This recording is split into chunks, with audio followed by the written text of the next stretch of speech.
guys, what's up? It's Sarah. I hope you guys are doing amazing. Today's video is a rant. And yes, I know I'm behind the times.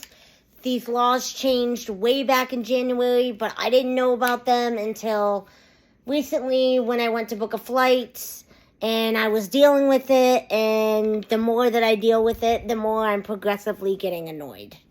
So, if you don't have a disability, we're going to pause for a moment of silence so you can thank God that you don't have to deal with this. Okay, ready? Everybody thank God on 3. 1, 2, 3. All right. Hopefully that's enough time for you to thank God that you're completely undisabled and don't have to deal with stuff that other people have to deal with. Yes. If you didn't thank God, then I don't know, you might want to get some help, because everyone should be thanking God that isn't disabled, and everyone should be thanking God anyway. But if you're not disabled, you should really thank God, because we have to deal with things like this that you guys don't have to deal with. You just go to the airport and get on a plane.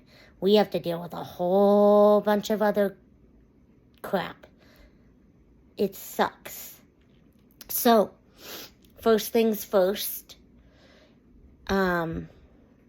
is that I forgot what I wanted to say, and it wasn't related to airlines. I don't know, but welcome to Diving In Blindly. Splash the like button, hit me up, especially if you're a blindie, because I want opinions, thoughts, comments, yeah. So, I will start back at the beginning. I haven't flown anywhere since last time I went to Vegas with Chrome, which was probably like a year or two ago at least. And my friend wanted me to come visit, so I decided that I was gonna go visit my friend. And so I booked my flights, and I went to look at service animal policy so that I would be ready to, ready ahead of time and, just know what the policy is. And, I thought it was just going to say basic stuff, and there's stuff that's not even on there, which is annoying. So anyway, so I go on there, and it says, the airline welcomes service animals, whatever, blah, blah, blah, blah, blah. And then it says, in order to travel 48 hours prior to your flight, you need to fill out the DOT Transportation Service Animal form. And I, lost it. I was like, this is illegal. I'm writing my teachers. I write my guide dog teacher. And I'm like, the airlines is discriminating, and they're trying to make me fill out illegal paperwork. Because I had no idea any of this changed. And she had always told me, we don't have to prove that he's a guide dog. It is what it is. So I'm like, okay. So I text my teacher, and I say, they're illegally trying to make me fill out papers, which is against the law. And I don't know what to do, because they're not allowed to do this. And she's like, oh, they changed the laws. And I'm like, oh, okay. She's like, yeah, that's legal, actually. And I'm like, they can do this? And she's like, yeah. And I'm like, well, I can't figure out how to read the darned thing, because I opened it on my iPhone, and, you could kind of read it, but it didn't read right, and it was really confusing. Really confusing. And so I was like, this thing is not accessible. I was getting mad. So I'm like, okay, this is ridiculous. So I'm getting mad, and I'm like, I don't know what to do. I can't fill this thing out. I don't know what to do. And I said, there's information on here that I don't know yet, such as my new dog's name and stuff. So I said, I guess I have to wait anyway. Can't fill it out now. So I was like, okay, fine.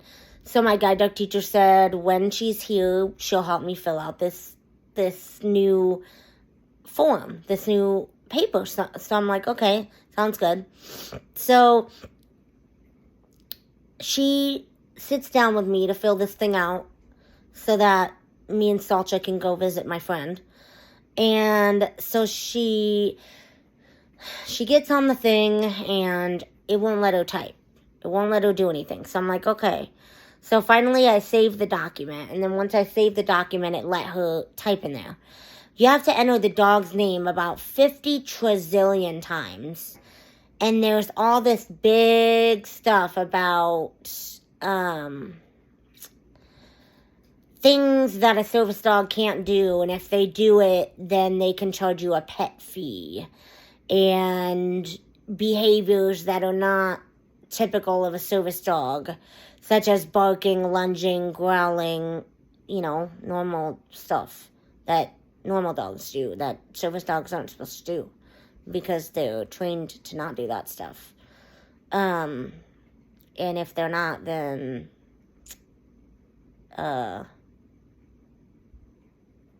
you got the wrong dog. Sorry. Anyway, so there's this big thing, and then it asks, about the rabies vaccinations and stuff like that, and then it asks for the trainer, the phone number of the trainer, your vet, the phone number of your vet, and then I think you have to put Salcha's name in 50 times, and it doesn't just say, I hereby acknowledge that Salcha is trained. It says, I hereby acknowledge that Salcha is properly trained to behave in public. Salcha will not bark, growl, lunge, whatever. I don't even know what it says. But every single time there's a blank for Salcha. It's the dumbest thing. They can't just say, I hereby attest that my dog or my service animal, and then just go on. Every opportunity they have spots for you to write Salcha. So it's really annoying, because it'll say a sentence and then Salcha this, Salcha that. So it would basically be if I was writing something to you and your name was, I don't know. Let's just use my name, Sarah. So it'd be if I was writing you an email and I said, Sarah, let's see. So it'd be if my mom was writing an email to you and she said, I acknowledge that Sarah is blind. Sarah is able to do all the normal tasks that a sighted person can do. However, Sarah is unable to drive because Sarah is blind. Sarah is very capable of living on her own, and I am very proud of Sarah, but I don't want to put words in anybody's mouth, although I know she is proud of me. So it's like that, and so it just goes, and it goes, and it's so annoying. So it's you have to keep putting the dog's name, it's annoying. And then, so she gets the thing filled out, well, she can't figure out how to sign it. Apparently there's a pen up top, and you have to pull down the pen and sign it. So then I had to leave it. Then I had to get my mom to help me figure out how to sign the stupid thing, because you have to hand do it and sign it, those DocuSign things. And it's so normal nowadays to have to sign on your screen with your finger. It's really annoying and not accessible. So I'm okay, gracious God, So then I get done, and I'm trying to upload this thing, and I'm just having all kinds of trouble. I can't get the thing uploaded. It won't let me put the date of my flight in. I can't type anything in. The calendar's not working, and I'm on my Mac, it's not working. I'm on my iPhone, it's not working. I'm okay, this is so not accessible. I have a serious problem here. So then I get mad, and I go on my work computer, and I get it submitted, and everything's working, and I'm this is interesting. So it let me put the dates in, it let me upload the document, blah, blah, blah, but it was a pain. I had to email it and then save it, all this stuff, which I'm lucky I have a work computer, and I was able to do that. Some sites are blocked. That was not blocked, so I got lucky. I did do it on my off time. I wasn't working or anything. I was nighttime. And so then, as I'm reading again to submit the thing, I hear where it says, note, this form is compatible with the latest version of JAWS. And I'm Oh. And if you pull up the form on my iPhone, you can't read anything, any of the writing. But if you pull it up on my work computer with JAWS, it reads the whole form and you can type in it, in the form. So I'm like, well, this is really annoying. So then I'm mad and I'm just annoyed. Because then I'm like, okay, now, what if somebody doesn't have JAWS? What if you have a Mac? What if you don't even own a computer? What if you just have a phone? There are a ton of people that I know, nothing to do with blind or not blind, that don't own computers. Almost everybody I know does not own a computer because they don't need one. They have their phone and it works and there's no need. So even sighted people that I know don't own a computer. So why do they assume that every single blind person has access to a Windows PC with JAWS? Because you might not. You might not. I mean, what if you, like I said, you don't have a computer or, I don't know. It's really annoying.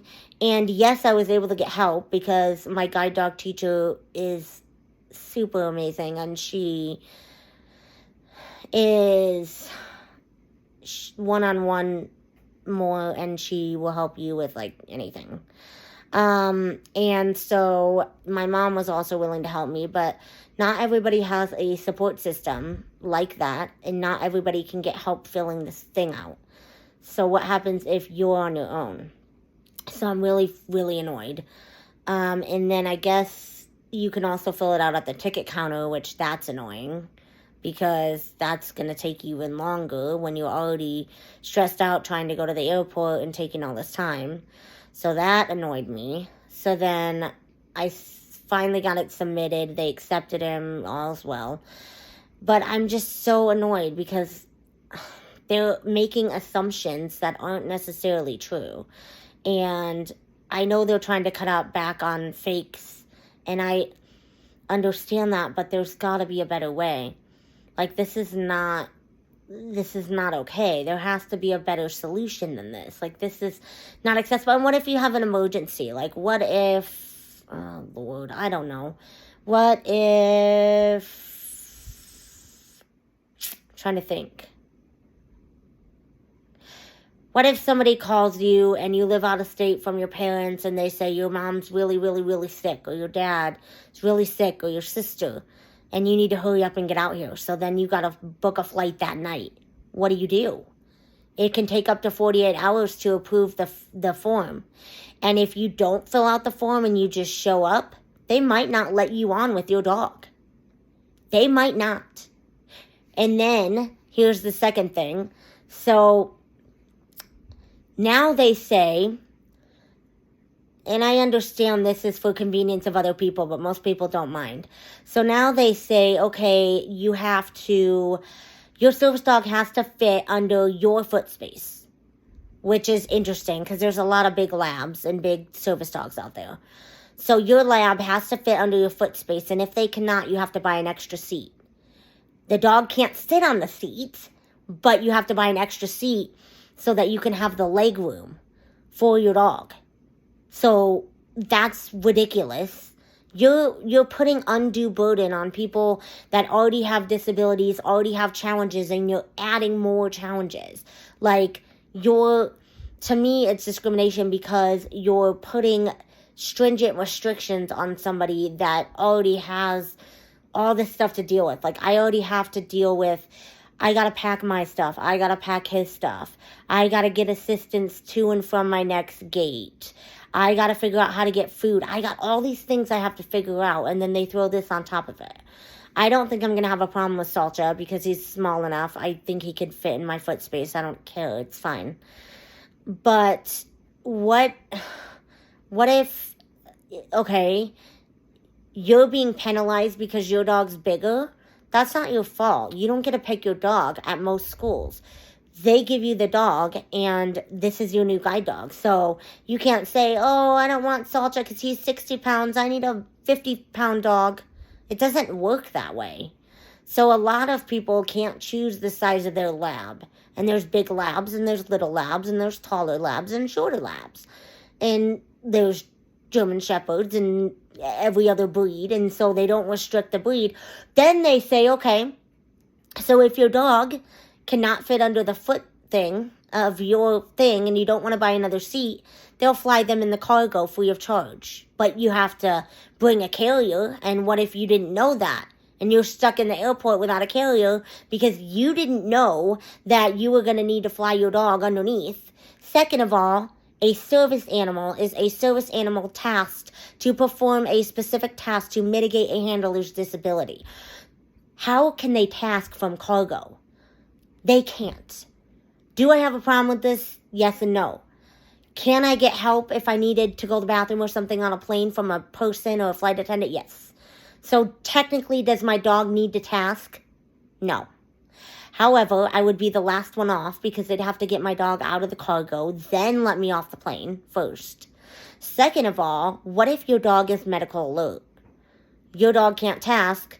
The whole reason you have the dog is to alert you of medical issues, and you could have a seizure on board, or you could have low blood sugar, or I don't even know what. I mean, God forbid, an allergy attack. I saw a dog one time that alerted somebody when there was like, I don't know, something to do with allergies, and then they were able to like warn them if there was like, they were going to have allergy, really bad anaphylaxis. And so how do you explain that? Like, the purpose of bringing your service animal is for that animal to help you. We're not bringing the dog just to look cool and pretty and have everybody go, what a cute Labrador. Oh my God, I want to pet him so bad, but I really know I shouldn't. But, oh, he's just adorable. I'm sorry. I know I shouldn't pet him. I know I wasn't supposed to do that, but, you know, I can't resist. That's not why we travel with the dog. We travel with the dog so the dog can help us. Like, it's crazy, guys. These laws are crazy. Crazy. And now they took miniature horses off, and now it's only dogs. So what are you supposed to do if you have a mini? You can't go anywhere? Hello? Like, that doesn't make any sense. That would be like me having a German Shepherd and them saying a guide dog has to be a Labrador, so now I can't fly. They don't do that, but that would be similar. So you're going to say because you don't have a dog and you chose to have something else, now you can't fly because we can't accommodate your service animal, even though it's there to help you. And we believe you that it is a service horse and it's there to help you. You can't bring it on the plane. So that's discriminatory. And I don't like that idea. Psychiatric service dogs, or PSDs, used to be grouped in with emotional support dogs, and they had to have a doctor's note saying that it was a PSD. They don't have to do that anymore, which is good, because PSDs are actually task trained to do specific things for a handler. Like a PTSD dog for a veteran is task trained to get them back to reality and out of their flashback or whatever. So I like that idea. And then if you have an ESA, you can't fly with them anymore. You can, but you have to pay a pet fee. I don't have a problem with that idea. I feel bad for the people that need the ESAs, but it does cut down on fakes and dogs that might be a danger, because these dogs aren't trained to be in public, so we don't know what they're going to do on the airplane. So, in some respects, I do feel really bad for the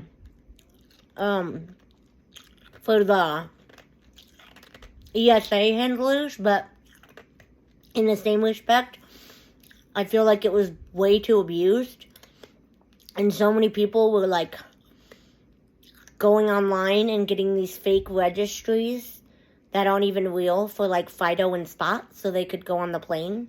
And then they would produce this little ID card and be like, Spot's my emotional support doggy. He can fly in the cabin. But he's not really. He's just Spot. And you want to bring him, but you don't want to pay to bring him because, well, God forbid, that's expensive. So why would I do that? Yeah. Same with Fido. Anyways, yeah. So that I can kind of see. And I do think the form is trying to cut down on fakes and certify that the dog is trained. And I'm assuming if your dog isn't trained, they could call the school. I don't know, because they do ask for the school's number. I don't know. But it's just a pain. It's putting more undue burden on people with disabilities, and it's making it harder for us. We already have so much to worry about, and now you have to add this. I mean, it took me and my instructor half a day to fill out this damn form thing. And, like, it took me forever to submit it because I couldn't get it to work. So, like, I'm wasting time that I don't need to be wasting because they want a stupid piece of paper that isn't even fully accessible. It is, but it isn't. And so, I'm just annoyed, and I appreciate all of you guys, like, hanging with me and ranting and letting me vent because I'm really mad. But, I don't know if there's a way to change the laws back, or change the laws, or improve the form at least, so that anybody can fill it out, no matter what device they're using. But there needs to be a solution, and this is not it. And then somebody told me that your service dog stuff doesn't count towards your allotment. So, like, I don't have to pay for his stuff to be checked, but I have to pay for my bag, obviously. And I was like, oh, okay, well, some of the airlines do, some of them don't. So then you have to call the airlines, and they're super rude. And, like, the lady that I got, the specialty lady, was like, well, the first lady should have been able to answer that for you. But, like, they don't put on their website, like, this stuff is considered medical equipment, and you may have one carry-on and or suitcase for your service dog. You may check a kennel. They don't put any of that that stuff. So you have to find out. And it's like none of the websites do.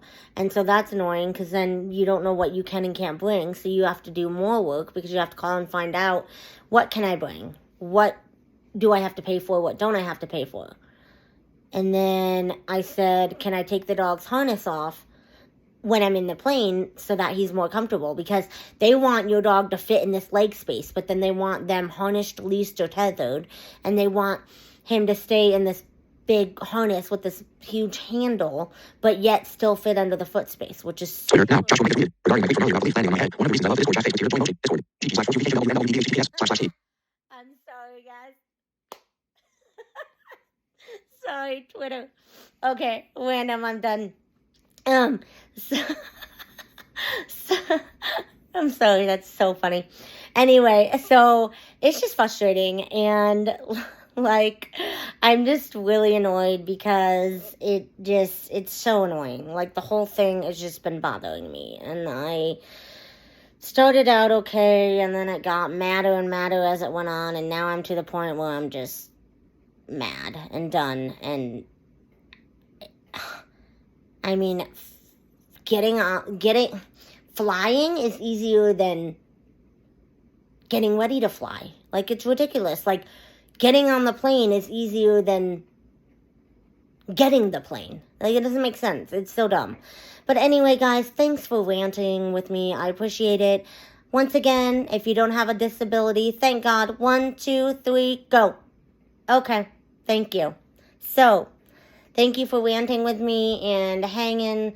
Thoughts, comments, whatever. Let me know what you think of these laws. Like I said, I'm behind the times. I don't really have anything that updates me on the laws, and I just went to book a flight, and I went to service animals because I was trying to figure out how I let them know that I'm traveling with one, and up it popped. You need to fill out this form. Oh, by the way, there's also a form for flights that are longer than 8 hours saying that your dog will not relieve themselves in the middle of the airplane. FYI. Forgot about that one. But anyway, thanks. You guys have a great night. Hopefully everything goes good. I'm still in the hunt for a kennel. And I think my mom has a bag that will work for Salcha. So, yeah.